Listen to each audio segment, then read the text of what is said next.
ازيكم عاملين ايه؟ انا رندا الفزاري، فنانة تشكيلية، ودي قناتي لتعليم الرسم والاشغال اليدوية. لأول مرة تابعني او لسه مش عامل سبسكرايب، يلا اعملوا بسرعة وفعلوا الجرس عشان يوصلكوا كل الفيديوهات الجديدة. النهاردة هنعمل مع بعض فكرة حلوة قوي، هنستخدم فيها الكتب، المجلات، اي حاجة عندنا قديمة. فاكرين السكتش ده اللي شفناه مع بعض في الفيديو بتاع السكتشات، اللي هو الورق ده. بصوا كده كمان من قريب كده، اللي هو فيه زي شعيرات كده. ده انا قررت ان انا اخصصه واعمله معاكو جورنال او تدوين. وهنشوف مع بعض اول حاجة ممكن نقدر نعمل بيها من غير ما نشتري خامات كتير ولا حاجات كتير من بره، او تكلفنا كتير. انا هوريكم ازاي مثلا هكتب كلمة جورنال على السكتش، وبعدين هوريكم انا عملتها ازاي وازاي تقدروا تعملوا بيها افكار كتير قوي. ناس كتير او يعني بدأت تنتشر فكرة ان في حاجة اسمها جانك جورنال، اللي هي بيبقى اي حاجة كده هتترمي ويبدأوا يلزقوها في الصفحات. شنطة، ورقة، ريسيت بتاع مطعم، اي حاجة. انا مش بحس فيه جمال قوي. بس يعني عموما كل الافكار اللي انا هقولها لكم تقدروا تعملوا بيها اي حاجة انتوا عايزينها. هنبدأ بقى نجيب اي مجلات عندنا قديمة، اي كتب دراسية خلاص السنة خلصت ومش بنستعملها. حتى الورق بتاع السوبر ماركت نقدر ان احنا نستخدمه، اي حاجة فيها كتابة او فيها حروف هنقدر ان احنا نقصها ونستعمل.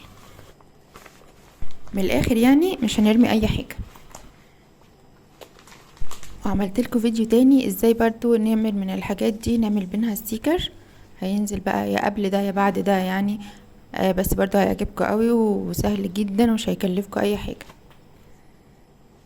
هنبدأ بقى في الحاجات اللي عندنا، ونبدأ نشوف اي حروف، ارقام، اي كلمات مثلا، ونبدأ ان احنا نقصها. انا مثلا الكلمة دي الحروف بتاعتها هي باينة شوية. تقدروا طبعا تعملوا بقى احجام كتير، يعني انا عاملة عندي احجام كتير جدا، الكبير قوي والوسط والصغير، ان كل حاجة هيبقى ليها استخدام معانا يعني في الجورنال اللي هنعمله سوا. النهاردة انا بوريكم بس مثال بسيط كده اهو. نقدر نقص الحروف كده، ونقدر نفرغها او نفرغ حواليها زي اللي انا لازقاه، على حسب بقى شكل الحرف اللي عندنا، او على حسب بقى ما احنا نعرف نقصه او لا. الموضوع سهل جدا، بسطوا الموضوع وما تعقدوش نفسكم يعني. طبعا نقدر ان احنا نجيب حروف جاهزة من على الانترنت وان احنا نطبعها ونستخدمها بالشكل اللي احنا عايزينه وبالحجم اللي احنا عايزينه. بس انا زي ما قلت لكم انا هعمل لكم سلسلة فيديوهات كده ان احنا نقدر نستعمل اي حاجة عندنا في البيت ونعمل بيها حاجات، مش لازم ان احنا نشتري، يعني مش هنكلف، احنا هنحاول نعمل فن بسيط كده وفي نفس الوقت شكله حلو ومش هيكلفنا حاجة غير مثلا اللزق مثلا اللي هنستخدمه يعني. برضو عملت الارقام دي. طبعا بقى كل ما هنقلب بقى في المجلات دي او في البروشور ده او اي حاجة، هنلاقي بقى حاجات كتير ممكن ان احنا نستخدمها. تلاقوني انا قصة منه اهو. تقدروا طبعا تستخدموا اي حاجة فيه، اي كلمة مثلا عجباكوا، اي شعار، اي شكل حتى. زي ما قلت لكم هنعمل منه ستيكر بعد كده. بصوا برضو دي شكلها حلو قوي، الارقام هنا طبعا دي قديمة عشان انا مش برمي حاجة يعني.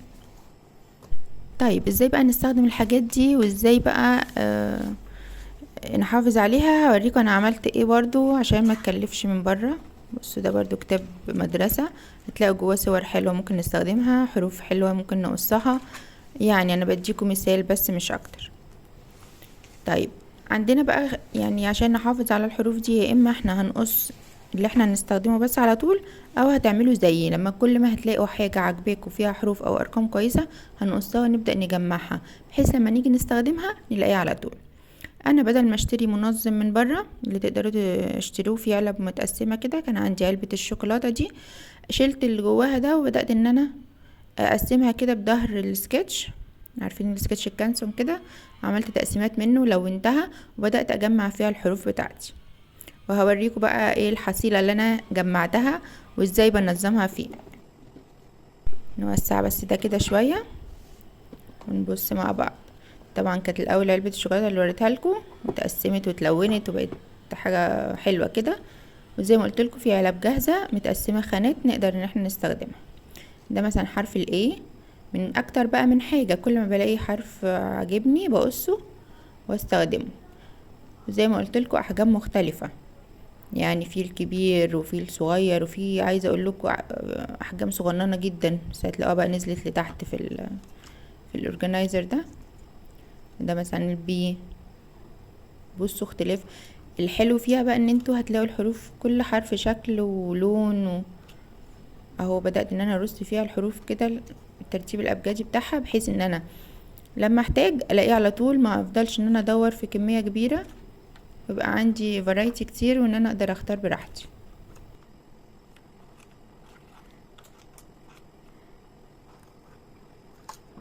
تخيلوا بقى كم الجمال اللي ممكن نقدر نعمله بالحاجات الجميلة دي.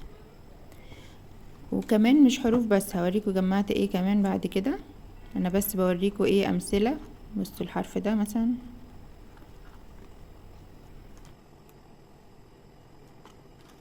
هتلاقوا نفسكم تلقائي اي ورقة مسكتوها عليها اي حرف او اي رقم او اي حاجة، تلاقي نفسكم بتقصوها يعني، او بتخلوها عشان تقصوها وتبدأوا تجمعوا الحروف بتاعتكم. انا ولادي كمان استمتعوا قوي وهم بقى ايه بيجمعوا اساميهم من الحروف دي. برضو حطيت هنا ارقام، حطيت هنا اللي هي علامات الاستفهام والتعجب، واي مثلا اسهم يعني برضو ممكن نحتاجها. هنا بقى اخر خانة دي انا جمعت فيها الكلمات اللي ممكن او اشكال ممكن نحتاجها برضو. بصوا يعني حاجات زي كده شكلها عجبني فقلت ممكن احتاجها، فليه لا. كده كده بنقص بس كده. هنبدأ بقى اي حاجة نقصها نبدأ نحطها في الخانة بتاعتها على طول عشان تبقى منظمة ونقدر نستخدمها بسهولة زي ما قلت. حاسه اني طولت عليكم شويه، بس كنت حابه ان انا اشرح لكم كل حاجه بالتفصيل، واي حد عنده اي استفسار يسأل في التعليقات. واي حد عجبته الفكره وعنده حاجه حابب ان هو احنا ننفذها بالحروف دي يكتب لي برضو في التعليقات. وما تنسوش طبعا بقى لو عجبكم الفيديو تعملوا له لايك وتعملوا له شير، وفعلوا الجرس عشان يوصلكوا كل جديد في القناة. طبعا اللي مش عامل سبسكرايب يروح يعمل بسرعة عشان الفيديوهات الجديدة اللي هتنزل. واشوفكم فيديوهات تانية على خير بإذن الله. واقول لكم بقى سلام.